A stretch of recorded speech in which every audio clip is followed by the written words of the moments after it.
ধরুন আপনি একটা কফির কাপ হাতে নিয়ে হাঁটছেন, হঠাৎ একটা উটকো লোক এসে ধাক্কা দিল আপনাকে। কাপ থেকে কফি ছলকে পড়লো রাস্তায়। বলুন তো, কফি কেন ছলকে পড়লো?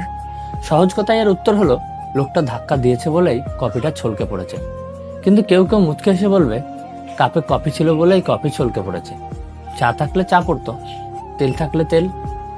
এটাকে আপনার জোকস মনে হতে পারে, হো হো করে হেসে উঠতে পারে, কিন্তু এটা একটা জীবন চিন্তা। আসলে আপনি নিজেকেও ওই কাপটা হিসেবে ভাবতে পারেন।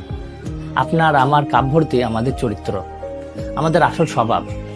আমরা বিভিন্ন আমলে, বিভিন্ন পরিস্থিতিতে, বিভিন্ন স্থানে, বিভিন্ন আড্ডায়, বিভিন্ন পরিবেশে ভিন্ন ভিন্ন চরিত্র নিয়ে ঘুরি। কোথাও আমরা অতি সুশীল, কোথাও বিপ্লবী, কোথাও বিনয়ী, আবার কোথাও উগ্র। কিন্তু যেদিন উটকো ধাক্কা লাগে সেদিন আসল কফি অর্থাৎ চরিত্র ছলকে বেরিয়ে আসে।